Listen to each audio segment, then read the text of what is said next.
नमस्कार, मैं सौम्या मिश्रा।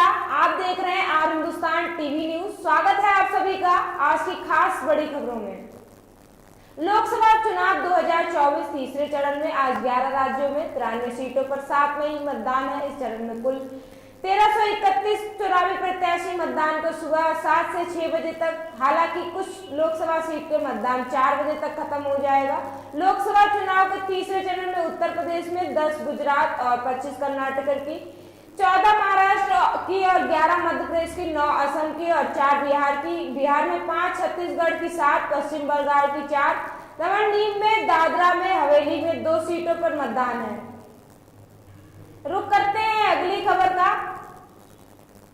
गुजरात की 25 लोकसभा सीटों पर 7 मई यानी आज मतदान होना शुरू हो चुका है। यहाँ शाम 6 बजे तक वोटिंग शुरू होगी। सूरत लोकसभा सीट में भाजपा प्रत्याशी मुकेश दलाल विरोधी चुनाव जीत सकते हैं। 25 लोकसभा सीटों पर मतदान है। गृह मंत्री अमित शाह समेत 4 केंद्रीय मंत्री प्रतिष्ठा दांव पर। 2014 लोकसभा चुनाव में भाजपा गुजरात की 26 सीटों पर जीत चुकी थी।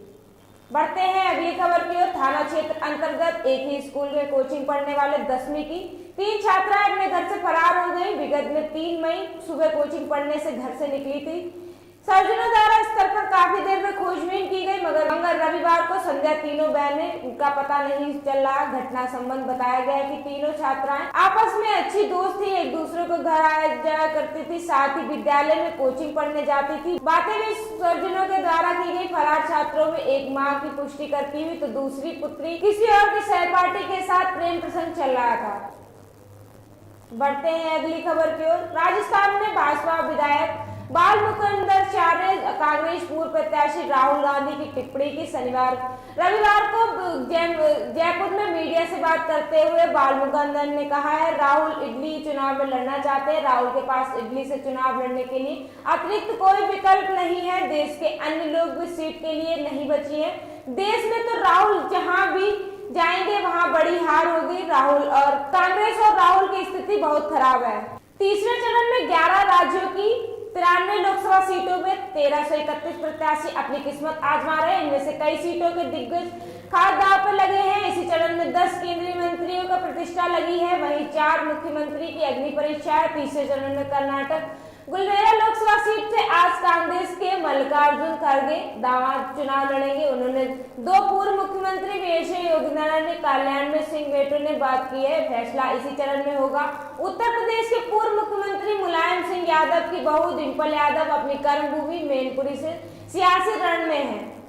दून में नदी नालों के किनारे खाली जमीनों पर कब्जा और फिर अवैध विवाद की खरीद पर बकौस का खेल चल रहा है। 2 वर्ष से चल रहा है। रिश्वत विधान में किनारों के लिए सरकारी भूमि पर मकान बनाकर 100 रुपए की स्टाफ के लिए बेच रहे हैं। उन्होंने इस मकानों के लिए खरीदने के लिए बेघर खनरा मंडल चल रहा है। अवैध निर्माण के लिए हाई कोर्ट से निर्देश नगर निगम सर्वे कर रही, जिसमें निश्चितकरण अवस्थीकरण के लिए कार्रवाई की गई है। ऐसे में मलिन बस्तियों के 2016 में के बाद भी मकान खरीदने वाले खलबली मच गई और वही नगर निगम की चक्कर काट रहा है।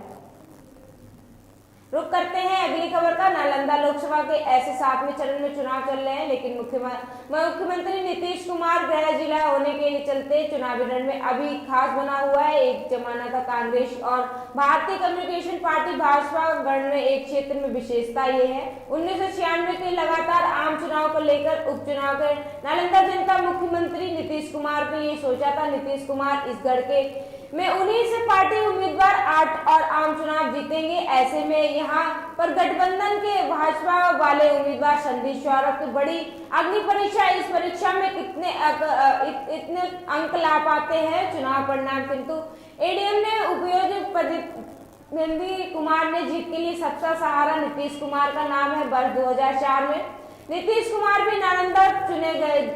इंडिया गठबंधन सर्वोच्च नेता मुकाबला नहीं हो सका तो दूसरे दल में चुनौती देंगे। राहुल गांधी को अधिकार है कि वह पूरे देश में चाहे वहां चुनाव लड़ेंगे। वह केरल के चुनावी लीडर ताल ठोके हैं या फिर रायबरेली की, किसी को कोई फर्क नहीं पड़ना चाहिए। लेकिन राहुल सामान्य व्यक्ति नहीं है, उन्हें चुनावी पुरानी पार्टी है, इस प्रकार से सर्वसर्वा है, कांग्रेस के इशारे पर चलती है। ऐसे में अगर राहुल की पारंपरिकता लोकसभा में अमेठी छोड़कर दादा दादी के रायबरेली से सीट राजनीतिक दाव आजमाते हैं तो सवाल उठेगा, चर्चाएं भी होंगी। 2004 में अमेठी ही 4 संसदीय राजनीति का पहरा शुरू हो गया। इससे पहले 1999 आम चुनाव के वहीं पे सोनिया गांधी संसदीय पारी की शुरुआत की थी, लेकिन बेटे के लिए अगली बार में छोड़ बगल रायबरेली से सीट को चुन लिया।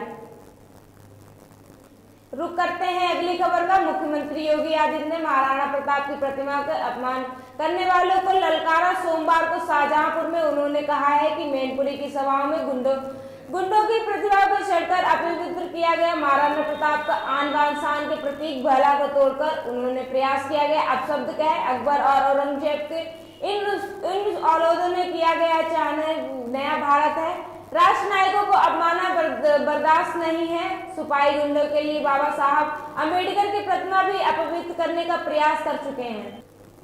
रुक करते हैं अगली खबर का। राम और राम मंदिर का मुद्दा विपक्ष के पीछा नहीं छोड़ रहा है। प्राण प्रतिष्ठा समारोह में विपक्षी नेताओं ने गैर मौजूदगी में लगातार सवाल दागे जा रहे हैं और प्रधानमंत्री नरेंद्र मोदी कांग्रेस के पूर्व नेता हमला बोलते हुए कांग्रेस नेता राम मंदिर के सुप्रीम कोर्ट में फैसला पटकने की मंशा रखते हैं। पीएम ने इसे खतरनाक मंशा बताते हुए अपने पिताजी के संस्वानों के केस में बदला था।